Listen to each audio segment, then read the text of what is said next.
Good morning, everyone. We're going to go ahead and get started.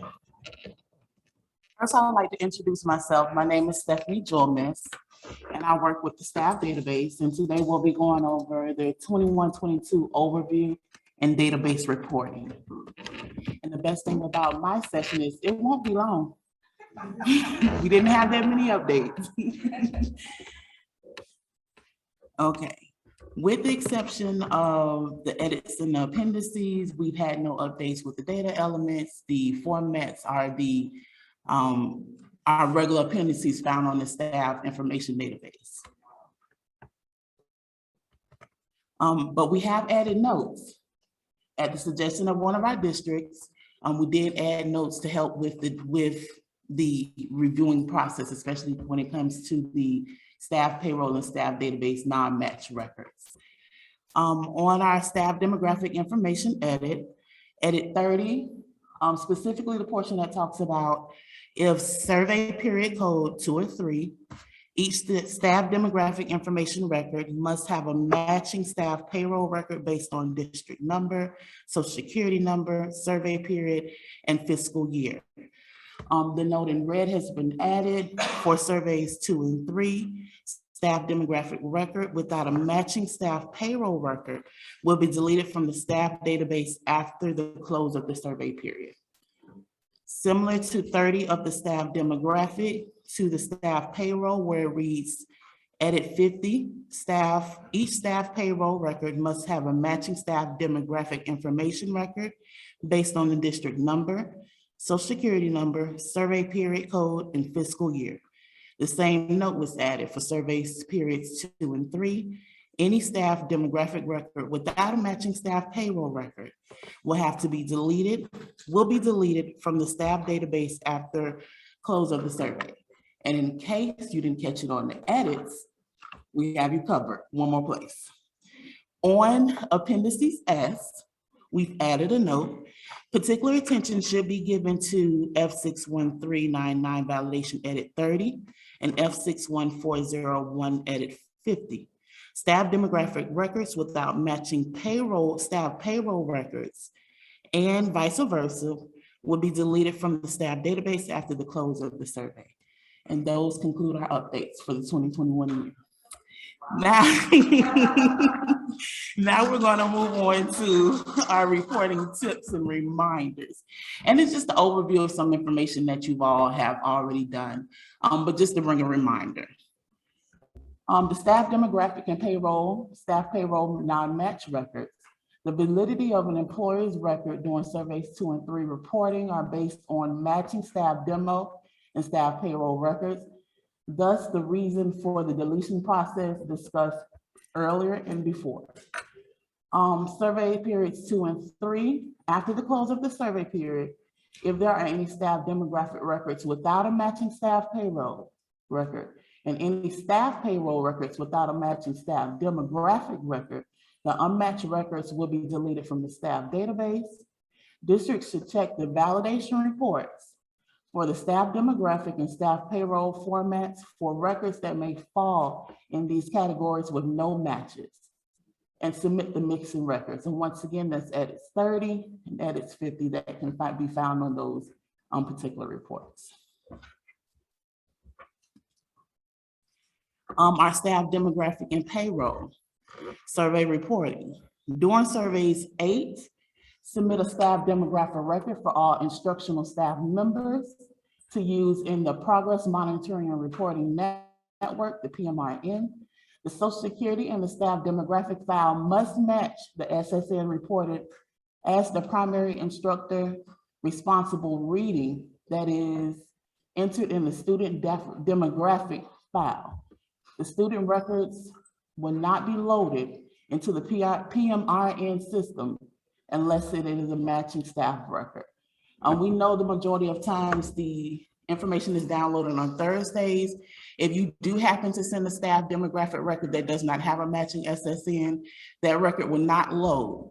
You want to try to get that student demographic in the following week, so when the download takes place on Thursday, those records can be loaded. But until that matching SSN is received, the record will not load.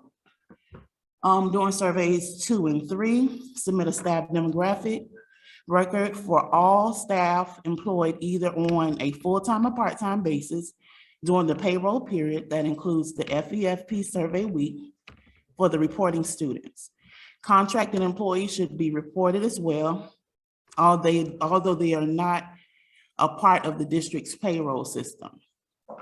And finally, for survey 5, during survey 5, submit a staff demographic record for any staff members employed or contracted at any time during the fiscal year being reported, and any staff member who received benefits anytime during the fiscal year.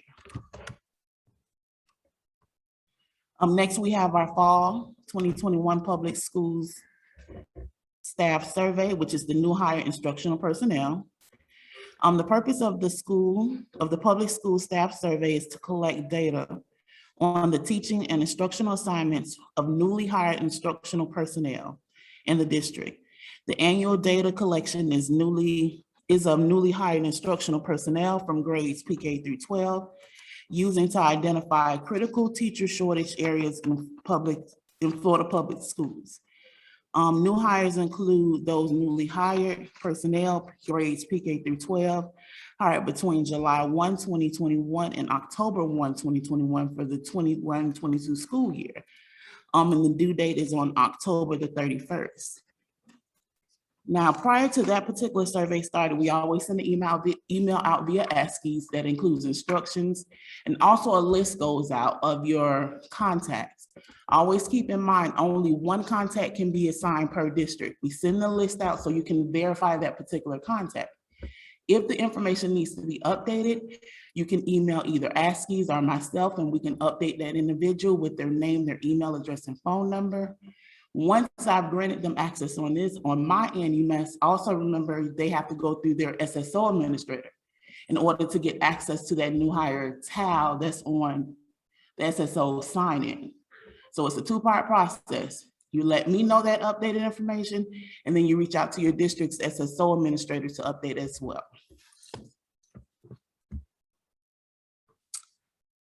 We have the Public Schools Administrative and Instructional Staff Termination Database, which is the ongoing. And anything on this particular slide is also found on the reporting instructions that's on the website.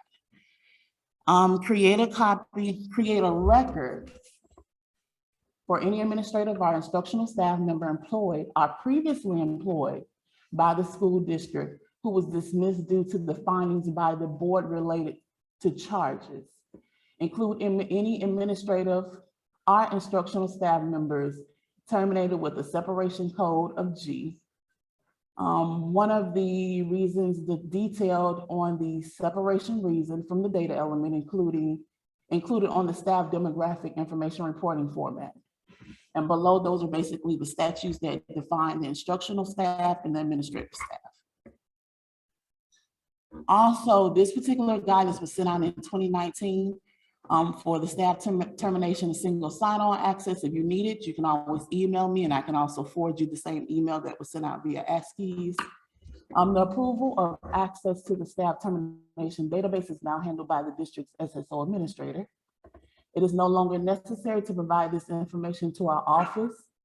Districts are directed to their SSO administrator to have the staff members added or removed for the staff termination database. And also, I've included the link at the bottom. If you're not familiar with your SSO administrator, if you go to the link at the bottom and you put your district's information in, they'll provide you with your staff, with your SSO administrator for that particular district. All right, our next slide covers the 2021-22 public school staff email address data collection. And in accordance to the section of 1012.3005, 3B, Florida statutes, each school district shall electronically submit accurate public school email addresses for all instructional and administrative personnel to the Florida Department of Education twice each school year.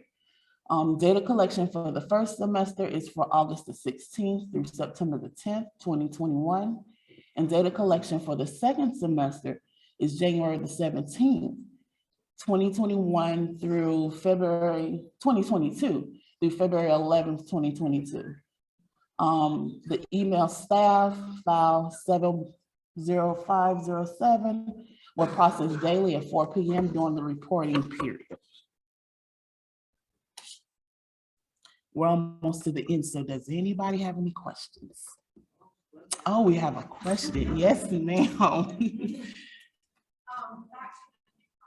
Mhm.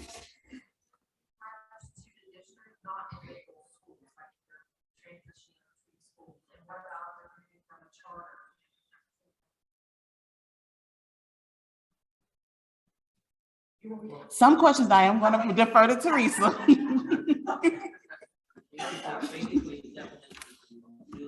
Yes. Yeah, because if you move into another school, you still in the district, you're not. Yeah, but it's a charter school to us, it's the district school, that's not new to us.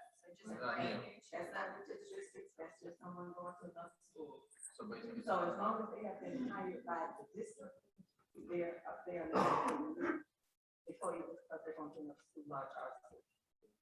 About any support staff becoming brand new teachers. That has to do with salary pay scale, that has nothing to do with it. Is that new hire? Yeah, I need it. Instructional personnel, right? Instructional. Yeah, so support staff is instructional, that's new hire. Anybody who's new to the instructional field is new, is a new hire to the instructional personnel service. If they've never been in the instructional field, and you know instructional or EEO lines are staff who are teachers in that 2143 considered instruction. If they're not in that, they're in higher instruction. Do they have to stay so many days? Is that 1 hour? No, I don't know. No. Whenever they become that instructional personnel. okay? So they When work they one sign day, that, they I go back yes, to I the accept district the 5 years later. Say again? So they work one day as instructional, so they're a new hire into rate instruction. They finish out, they go back to their staff. You know, all that is the inner workings within the district, but as soon as they sign a dotted line that I'm an instructional personnel, they're new hire. Okay. So it doesn't wait till it's after they got the first paycheck. When they say they got that person as an instructional personnel. Basically, it's a recognized system. Yes, thank you.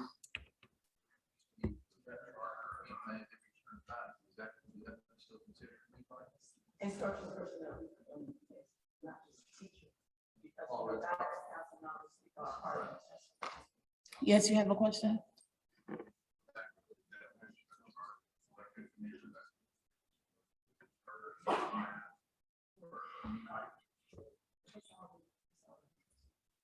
Correct me if I'm wrong, Teresa. You were saying if they came from a charter school to a public school. Charter school, if it's in the same district, is a public school.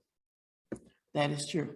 So if they're, because the charter school is a public school, there's within that same district, they will not be considered as a new hire. Yeah, it's only charter on paper when we say this is a charter school, this is a traditional school, but that school is in your district. That's public school. We're in public school.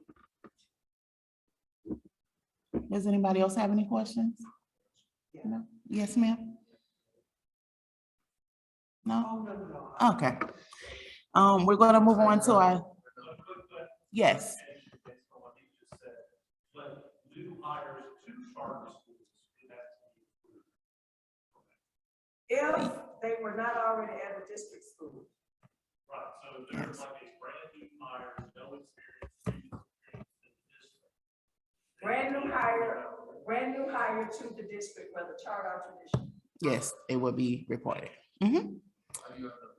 On page 10, you presented, you got all tied into that assessor regarding reporting personnel. Now that I cannot answer. He wanted to know if this was tied into the new assessor, the new data element that was created on the student side for School the, personnel, yes. that definition for school personnel is in that statute right there. Administrative and instructional staff or school personnel. No, I'm sorry. Assessor, school personnel would be anybody who's a school, Staff personnel. any employee that's not a student at a school. Okay, but I know that's on the student side, but what I'm saying, is how does that go with the staff side? If you do that, send it on the staff side. No, assessor is student. Okay.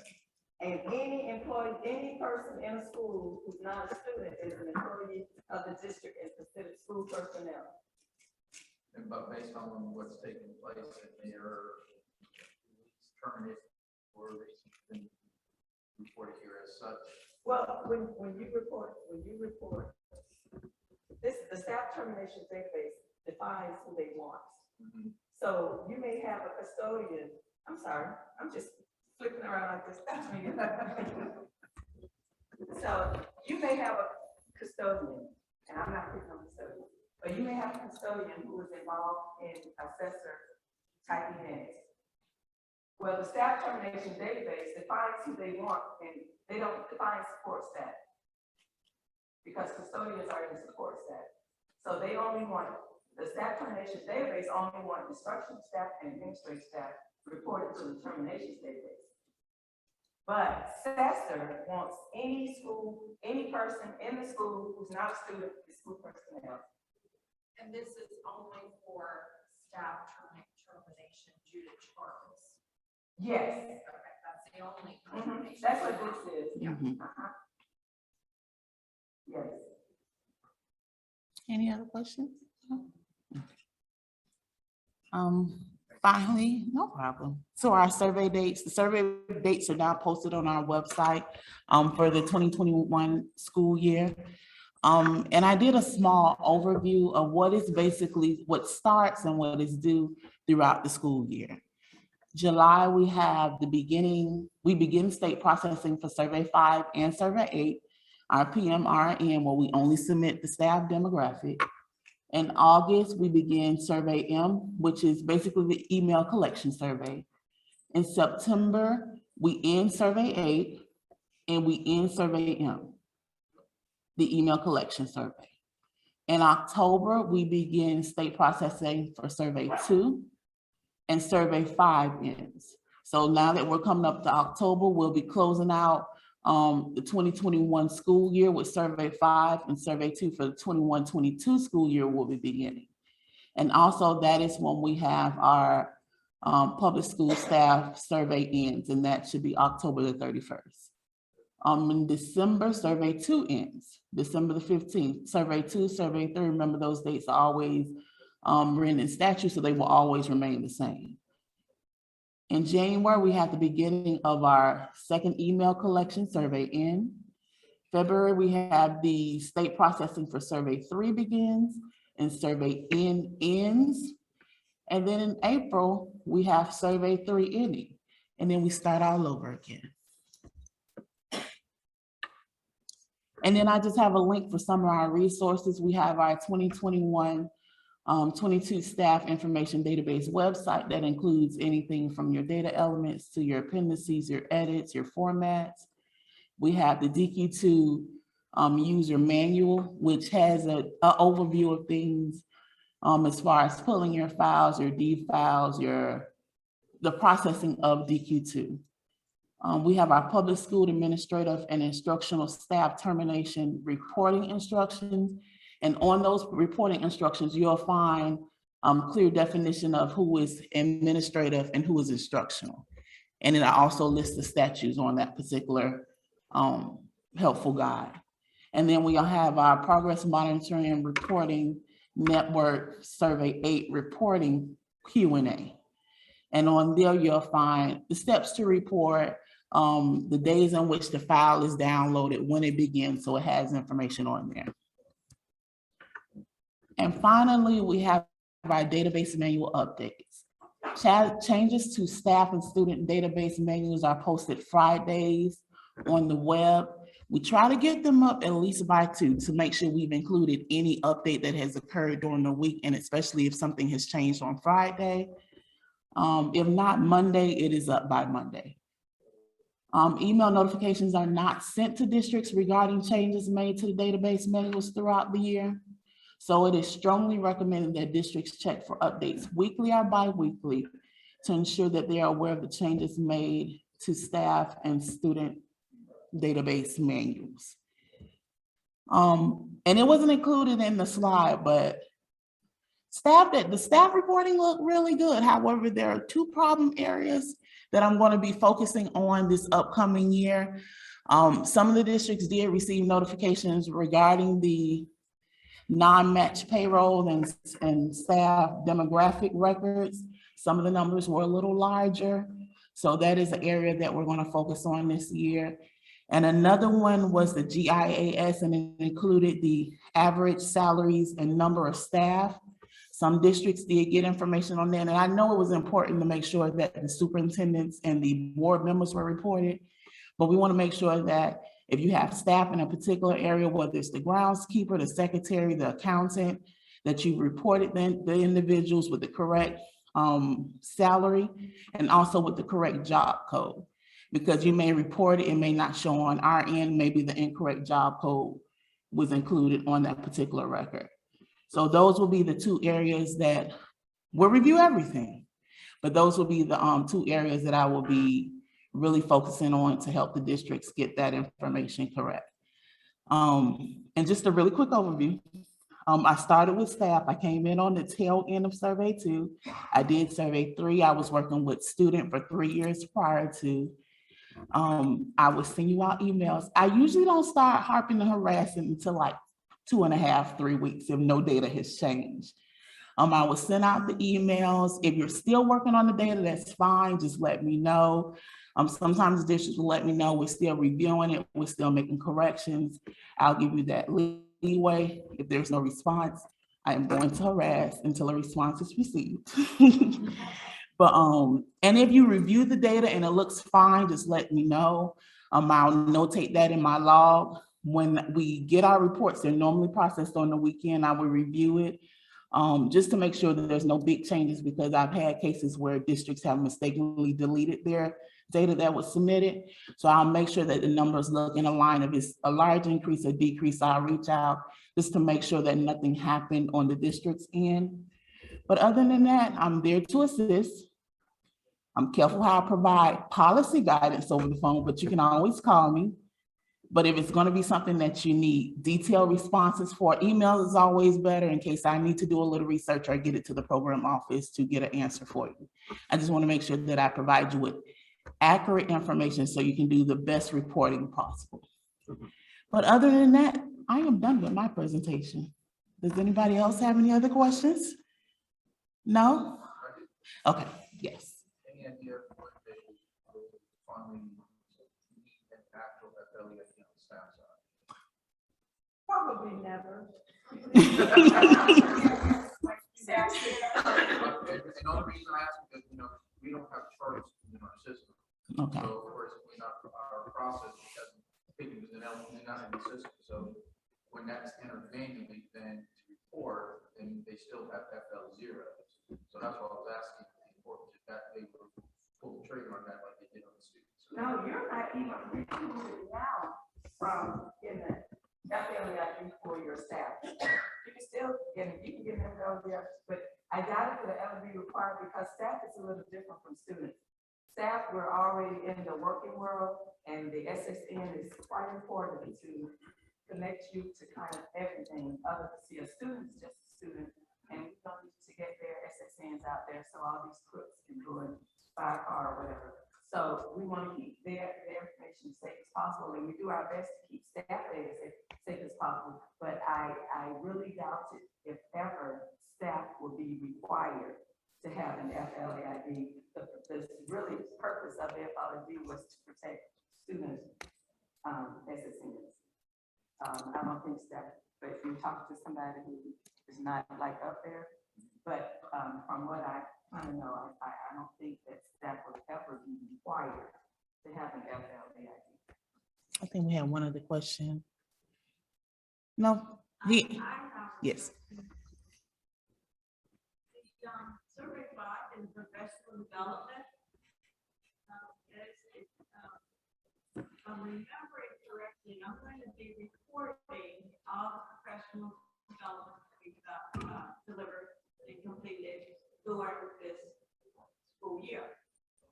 We had, because of the COVID, delayed till, other things till for 3 weeks, I think, that's our beginning schedule. Anyway, to get straight to the point is that we just finished up the school year. So some of those professional development classes just ended like last week. And the teachers, the instructors still have to go in and say, this was completed.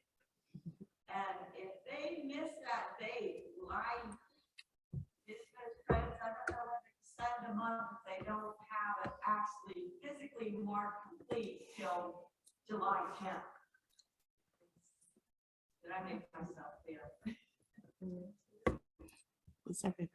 So And staff professional development, Yeah. she's saying Yeah. that, And what district are you in? date and whenever we reported a date, there's going to be kind of like off. so what she's actually asking is staff professional development that was started last year in 2020, wait a minute, Yeah, 2021. 2021. So they just finished, wait a minute, where are we now? They are just finishing like today. So Okay. today, they just finished. And we're in 2021, right? 'Cause Yes. see, I'm just getting all confused now. So we're talking 21, 22, but now you're talking 2021. And 2021 is still here and right now. And survey 5 has not happened yet. So you have 2021 to report 2021 staff professional development. Coming to the end of Because I October. know the class end date is one of those fields, and it says after. the But class that's end date. 2021 Right, so that will work out, for right? 2021. Yes. I think, yeah, okay. Yeah, we're talking I just wanted to 2021 staff confirm that, professional because development. this one is just sitting right on the edge, because we won't count it, like, somebody could not show up. You know, so we don't. But see, we haven't even gotten to 21, 22 yet. So we're in 2021, and that stuff is going on right now. So it is the class ending. Just like you said, it ended there, and the instructor finally gets me the data. As long as they completed it, we count that. And see, I don't even know all that before you send the data. Okay. That's your stuff. I just know when you send the data to us. Well, This is 2021, and all of that is gonna be done before you send survey 5 2021. So it should be inclusive. Thank you. Question is, when you started class on the date, June the 30th, but the class actually July 1st. You reported in 2021. 2021. And I just want to ask you all, don't you love Vicky too? I mean, this is what I'm saying. You know, after, dealing with students and staff, you can actually stop in one day, really, if you want to, because you can get all your feedback. I mean, I just love Vicky too. I want you all to love it as much as I love it. I just think it's a fantastic system. I just want to get it out. Thank you. Yeah. All right. So that if no one else has any questions, thank you all. I was nervous, so thank you for being kind to me.